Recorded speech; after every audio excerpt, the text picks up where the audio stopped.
Hello everyone, this is Prajwal Verma from IMCT aspirants. पढ़ते हैं जरा क्वेश्चन को, नेक्स्ट क्वेश्चन की तरफ बढ़ते हैं भाई। Among 56 people assembled in a dinner party 24 eats non veg food but not veg food. समझे इस लाइन का मतलब क्या हुआ? बहुत इंपॉर्टेंट लाइन है। 24 eats non veg food but not veg food. समझ पा रहे हो? खेल रहा है आपके साथ। ये बोल रहा है 24 लोग 56 में से नॉनवेज खाता है, परंतु ये लोग शाकाहारी भोजन नहीं खाता है। ये they do not touch veg food. ठीक है, they will not touch veg food, they are only eating non veg food. You got the point?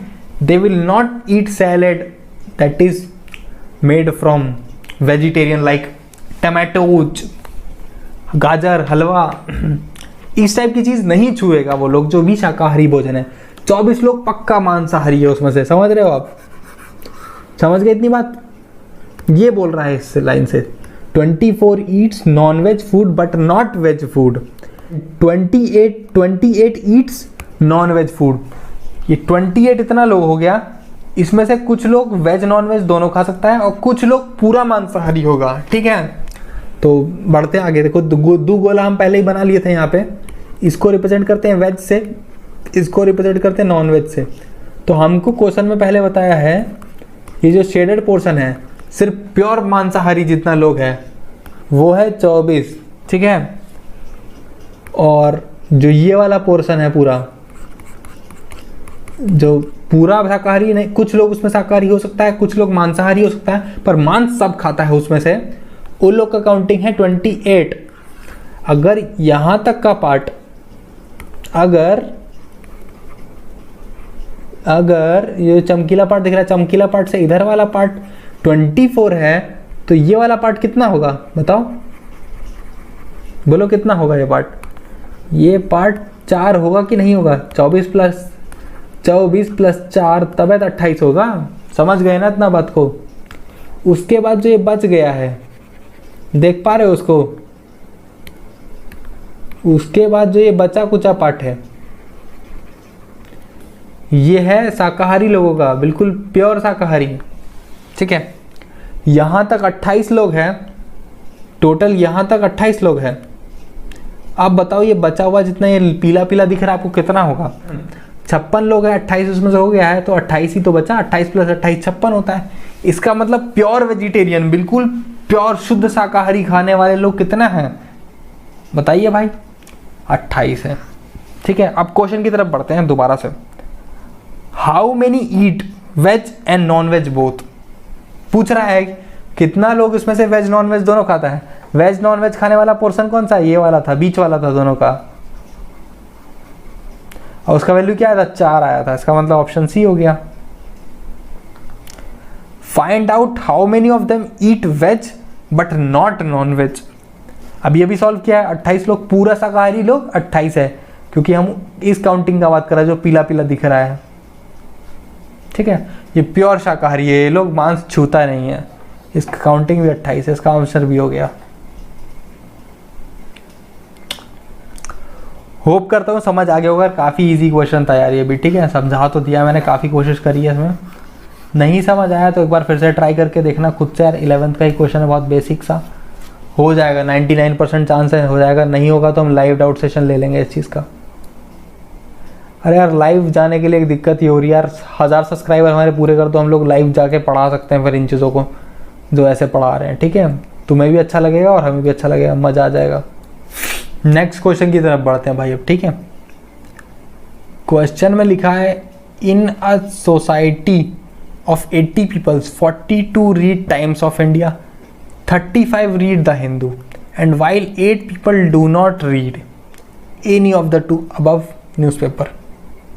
ठीक है, लिखा है 80 लोग हैं, 42 टाइम्स ऑफ इंडिया पढ़ते हैं, 35 द हिंदू पढ़ते हैं, और 8 लोग ऐसे हैं जो कुछ नहीं पढ़ते हैं। समझ पा रहे हैं ना? इसका मतलब रीडर्स कितने हैं आपके पास? रीडर्स टोटल कितने हैं? 72। 80 में से 7-8 लोग माइनस करो, 72 लोग बचे ना। और हमारे पास ऑप्शंस कौन कौन से हैं पढ़ने के? एक हिंदू है और एक टाइम्स है।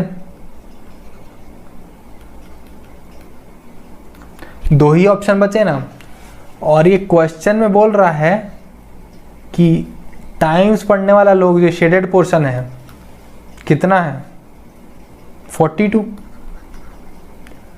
और बोल रहा 35 लोग द हिंदू पढ़ता है। तो ये चमकीला वाला पार्ट कितना दे रखा है 32, 35 दे रखा है।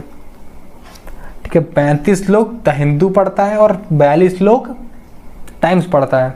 35 लोग द हिंदू रीड कर रहा है और 42 लोग टाइम रीड कर रहा है, और टोटल सम 77 आ रहा है। इसका मतलब कुछ लोग ओवरलैप कर रहा होगा। ओवरलैप करने के लिए क्या करते हैं, 77 में से आप 72 माइनस कर दो। 72 माइनस किए जैसे ही 5 आया, तो यही जो शेडेड पोर्शन है बीच वाला आपका जो ओवरलैपिंग है वो 5 आ जाता है आपका। तो आपको एक फॉर्मूला समझ आया होगा। यहाँ पे थोड़ा रब कर देता हूँ मैं सब कुछ यहाँ पे जो फालतू लिखा है आजू बाजू में, और एक चीज़ समझाता हूँ। जैसे 2 गोला दिया है, ठीक है, इसमें x है, इसमें y है, और हमको मालूम है इसका टोटल सम जो है डिस्क्रीट क्वांटिटीज़ का z है। ठीक है, ठीक है, इसमें x है, इस पूरे गोले में, इस पूरे गोले में x है और इस पूरे गोले में y है। और हमको पता है अगर हम एक एक बंदे को उठा लें इसमें से अलग अलग डिस्क्रीट वैल्यू, मतलब यूनिक जो एलिमेंट पड़े हुए हैं इन दोनों के अंदर, अगर इसमें x एलिमेंट है, इसमें y एलिमेंट है, और उसमें यूनिक एलिमेंट की बात करें अगर वो z क्वांटिटी है, तो इस शेडेड पोर्शन का यूनिक नंबर क्या आएगा, वो आएगा हमेशा आएगा x प्लस वो आएगा हमेशा x plus y minus z। ये फॉर्मूला रट लेना यार थोड़ा सा, ठीक है, बहुत इंपॉर्टेंट फॉर्मूला है ये। ठीक है, तो वही का उसी का यूज़ किया हम यहाँ पे। देखो 5 आया 77 में से 72 माइनस किया 5 आ गया, ये आ गया शेडेड पोर्शन। तो पूछ रहा है find the number of people who read at least one of the 2 newspaper. अगर वन ऑफ द 2 न्यूज़पेपर निकालना है तो दिया हुआ है 80 पीपल टोटल लोग हैं, उसमें से 8 लोग पढ़ते नहीं है, इसका मतलब 72 लोग पढ़ते हैं, कुछ ना कुछ तो पढ़ते हैं। इसका मतलब एटलीस्ट 1 बोल रहा है, चाहे 100 पेपर पढ़े उसके बाद, हमें तो 1 निकालना था, तो उसका मतलब पढ़ने वाले लोगों की काउंटिंग निकालनी है। सिर्फ 80 में से 8 गया 72 आया, इसका आंसर का मतलब ऑप्शन ए हो गया। अब बोल रहा है find the number of people in the society who read both newspaper. बोल रहा है दोनों न्यूज़पेपर कितना पढ़ते हैं। अब ये भी सॉल्व किए हैं, 5 आया था उत्तर इस चीज़ का। होप करता हूँ यार समझ आ गया होगा, नहीं समझ आया मेरे को बता देना, एक बार उसका लाइव सेशन ले लूँगा मैं, ठीक है। अगर जैसे बोलते हैं जेई में केमिस्ट्री स्कोरिंग होता है, नीट में बायो स्कोरिंग होता है, ऐसे ही IMUCT में एप्टीट्यूड स्कोरिंग होता है, उसको छोड़ना मत, बिल्कुल भी ईजी मार्क्स हैं। ठीक है, thank you very much for watching. IMUCT aspirant signing off.